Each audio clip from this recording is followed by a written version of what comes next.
Family was notified, and again, the investigation continues. Just talk about the vehicle, because I know there'll be some questions about the vehicle.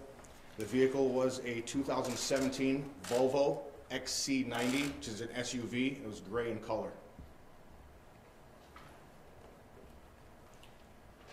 We had an opportunity to speak to the family, and we in Tempe, our hearts go out to the family and friends of the pedestrian that was struck crossing the street last night.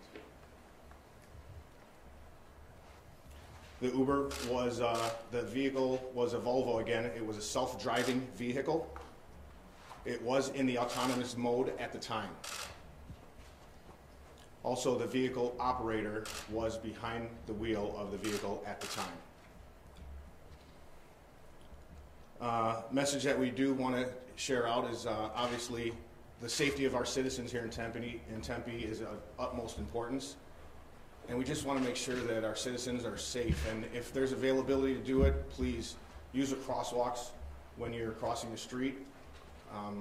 Again, nobody wants to go through this. We in our department are investigators, and I'm sure the family also. None of us want to go through this ever again. So using the crosswalks will definitely limit that, limit any tragic incidents from happening again.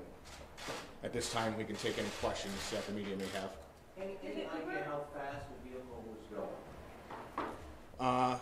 Preliminary investigation showed that the vehicle was traveling at approximately 40 miles an hour.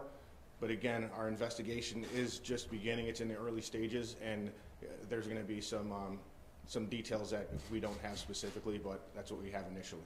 Did the car ever show any signs of slowing down before it hit the woman? Again, our investigation did not show at this time that there were significant signs of the vehicle slowing down, but our investigation is going to reveal more once it's complete. And about how far from the crosswalk was the woman when she was going across the street? Thank you. I don't know the answer to that question at this time. Has there been any kind of conclusions drawn thus far as to whether it's the vehicle's fault or the pedestrian's fault? There's no conclusion. We hate to draw conclusions. A conclusion will come at the end of the investigation. But again, the vehicle was traveling northbound, and the pedestrian was outside of a crosswalk. So it was mid-block. And as soon as she walked into the lane of traffic, she was struck by the vehicle that was traveling northbound. Is there anything you can share with us as far as a statement that the driver of the vehicle made? He indicates that he didn't see the bicyclist, the pedestrian walk across with the bicycle. Did he say she just kind of came out of nowhere? Did he say it was dark, he never saw her? Anything you can share about his statement? Sure. I do not have information I can share about this statement. Again, this is just the beginning stages of this incident, and that is part of the investigation. So we can't, I don't have any information on that right now. Is the operator's responsibility to take control if there is something around that car? I can't speak to the policy and procedure for Uber. I'm sure that's the perception. However, I don't have the information as to that being the responsibility. Again, I'm sure many would think that that's a responsibility, but that would be a question for them. So if there were charges, is it possible the operator, though he wasn't driving, would be charged? This investigation is going to go to the county attorney's office, so I don't have any information on charges at this time. That's going to be up to the county attorney's office, and once they decide whether there's charges or not, then that determination will be made. Is there dash cam video that shows the accident? Are there different angles showing, perhaps one pointed at the driver? How much evidence do you have in terms of video from the car? Thank you. There is evidence. There is video evidence available. That video evidence is not available to be released at the time because it is part of the investigation. So there's dash cam video showing a forward shot. Is there video of what the driver's doing? Like how many angles do you have? There are several angles that show the driver, and they show outside of the vehicle to the front, and they show the driver also. Have you seen that video? I have. You have? Yes, I have. Can you describe what that video shows? It just shows the vehicle traveling northbound, and it shows the pedestrian approaching the vehicle. How helpful will that video be in this investigation? Not every car has that many angles, videos, sensors. Obviously, the investigation, that video and sensors should greatly help, correct? Sure, it will definitely assist in the investigation, without a doubt. Our investigators have that information, and they will be using that as a part of their investigation, as will the Maricopa County Attorney's Office using it as part of their investigation. Do you go about this just as if someone was actually driving the vehicle? Is the investigation the same, trying to determine who's at fault? Could the accident have been avoided? Was there something the driver or the vehicle could have done differently? Is the investigation basically similar, whether or not it's an autonomous vehicle or whether or not there's an actual person behind the wheel? Right. The investigation is going to be similar in the fact that they are going to attempt to try to find, you know, who is possibly at fault and how we can better be safe, whether it's pedestrians or whether it's the vehicle itself. But that is going to be a part of the investigation. Can you describe as best as you can what it means when you say in autonomous mode? Because the layperson may not understand what exactly that means pertaining to how this vehicle operates when it's out and about on the roads. Right. Autonomous mode, that would be something really for Uber to identify as autonomous mode, but the idea of the driver not having to be in physical control at the time, but a driver being behind the wheel.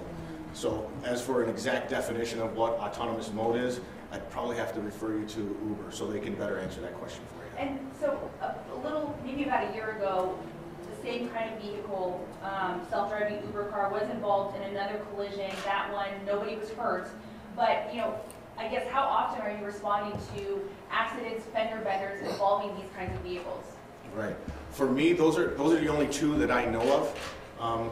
Those two incidents, again, the first one, as you had mentioned, there weren't any injuries, and this one, very unfortunately, ended up being a fatality.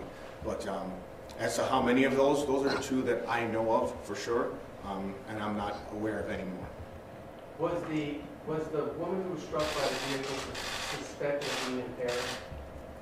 There were no signs of impairment shown initially in the investigation, so no. Was she homeless? Was who The homeless? victim homeless? The victim? I don't have that information. I believe she may have been, but And do you know where she was coming from? not per se where she was coming from. Just on the street, she was coming from the west side of the street. But prior to that, I don't know where she was coming from. Do you know if it was one of those yellow bikes that you just pick up, and was that the bicycle she was pushing? You know, I know that that's new information here, and I don't have that information at this time if that was that yellow bike. At the point where she was crossing, was it fairly dark? And you know that it was a well-lit area where the impact took place, or what can you tell? Well, I think that's going to be a part of the investigation. It was, I mean, obviously the lights of the vehicle there, but as to speak to any other lighting, I don't have that information at the time. We will be providing more information tomorrow about the same time regarding this, and we won't be taking any more questions at the time. So we appreciate it. We thank you very much for coming out here. Can you just say and spell your first and last name? Sorry about that. Yes, Sergeant Ronald Elcock. Last name is E-L-C-O-C-K with the Tempe Police Department, Media Relations Unit. Can you spell the driver's name? The driver's name,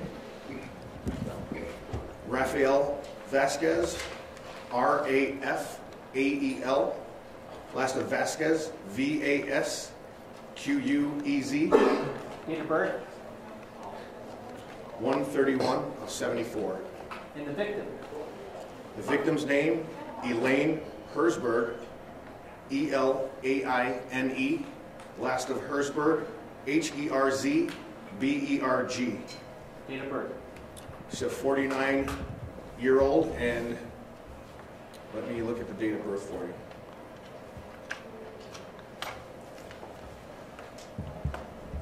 Eight 2/68. Do you have a middle name? I do not, sir. Thank you.